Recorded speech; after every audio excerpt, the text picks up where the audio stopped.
Alam nyo, dapat siguro ay humingi ng public apology ang simbahang Katoliko doon sa ginawang kabalbalan ng kanilang mga miyembro noong isinasagawa o idinadaos yung piyesta ng San Juan.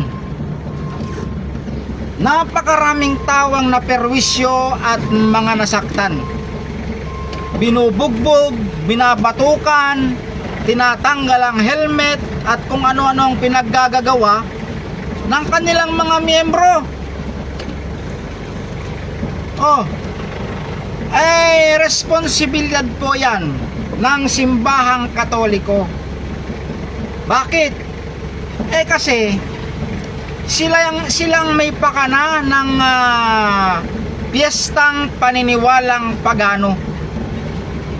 Sila yung may pakanan yan Sila yung pasimuno sa mga ganyang piyesta-piyesta na wala naman sa Biblia. 'Di ba? Kaya itong simbahang Katoliko talagang malaki ang pananagutan niya sa mga ganyang mga walang kapararakang mga okasyon. Alam nyo kung bakit nagkakaganyan ang mga kaibigan natin na mga miyembro ng mga Katoliko? Kasi kapag sila ay nagdadaos ng kanilang mga okasyon, walang proper na tagubilin kung paano isagawa ang mga ganyang mga okasyon. Hindi kagaya ng Iglesia ni Cristo na kapag nagdadaos ang Iglesia ni Cristo ng mga okasyon, may mga tagubilin yan na dapat sundin ng mga kapatid para hindi magulo, para hindi nakakabwisit sa mga tao.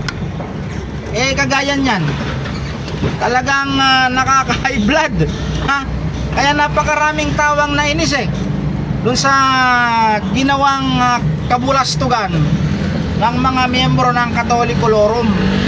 Kulang kasi sa paalaala, kulang sa briefings, kulang sa aral, kulang sa doktrina ang Katolikulorum. Kaya kasalanan ito ng mga kasalanan ng mga kaparehan, ng mga CFD at kung sino-sino pa yung mga nasa likod ng mga ganitong okasyon, mga irresponsable.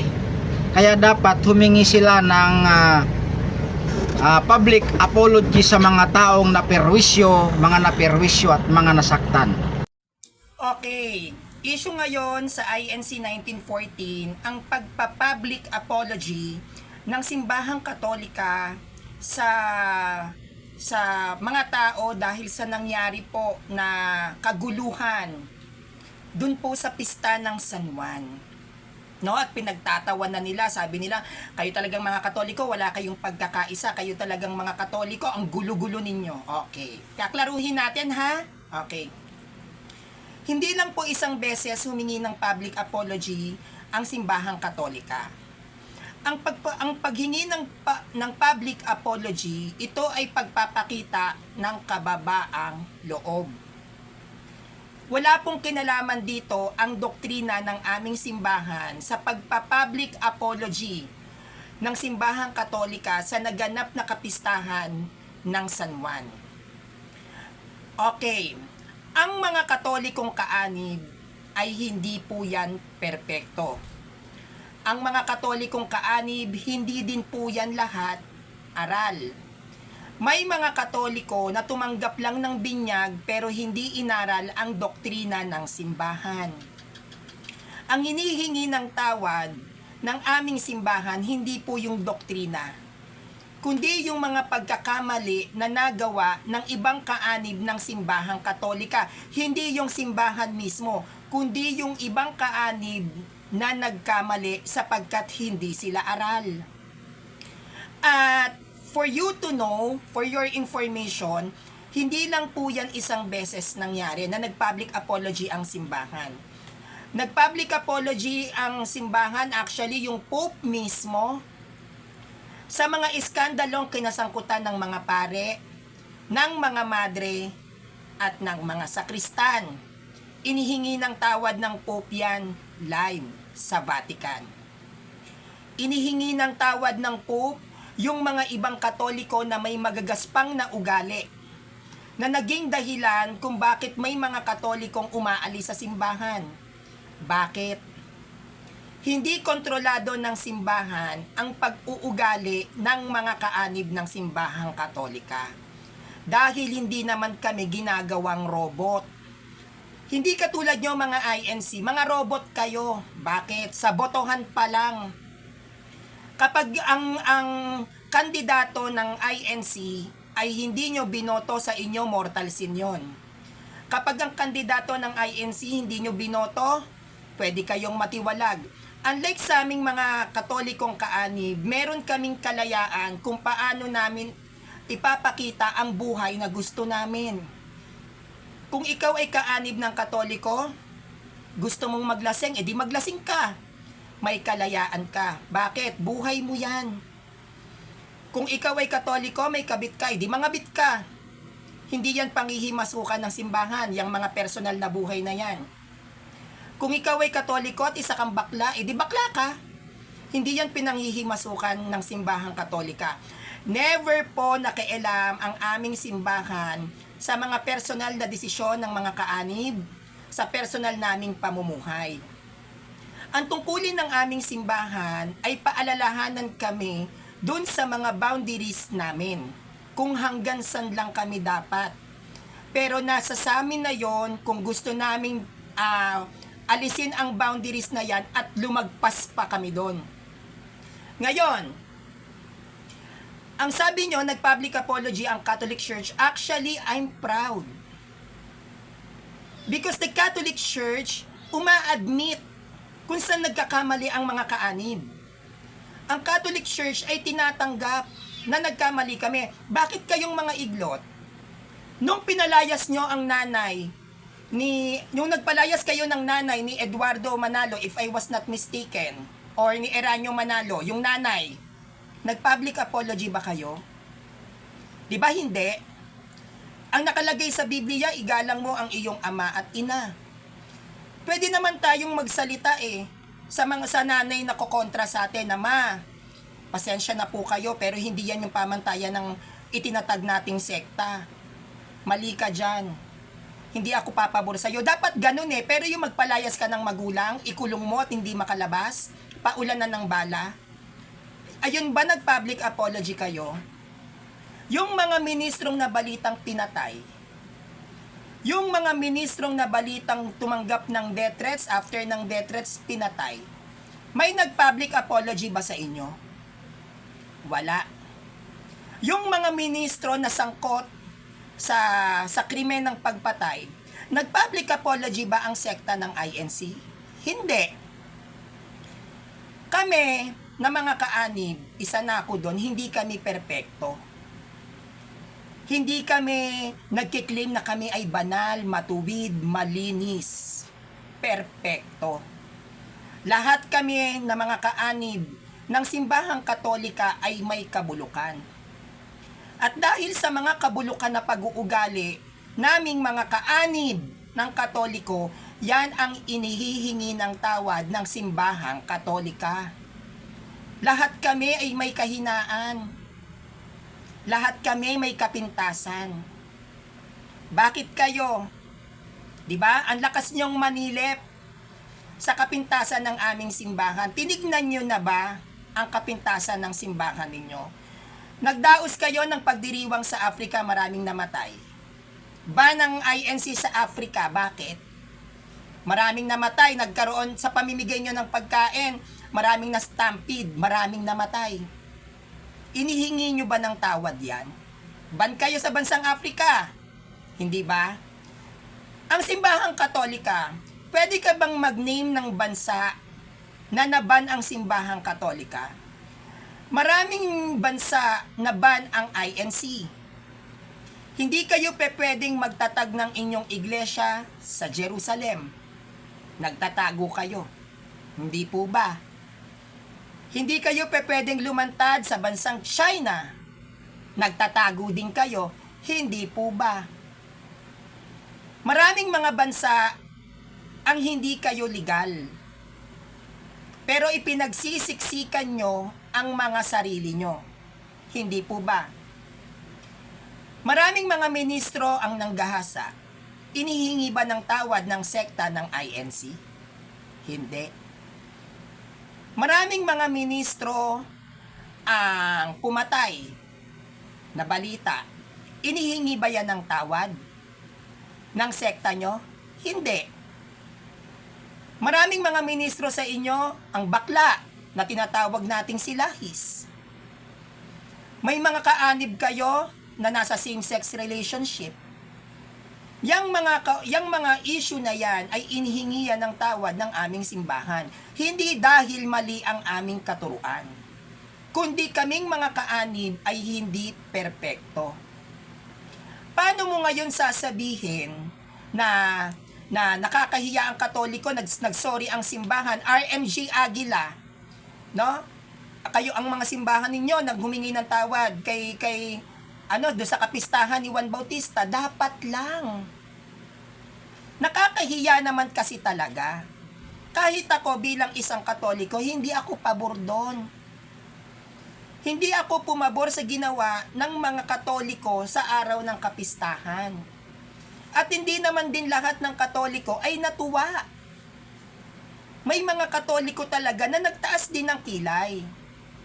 At yung nangyari sa kapistahan ng San Juan, hindi yan itinuturo ng simbahan. Noon, hindi pa ganyan ang ginagawa. Walang basaan noon.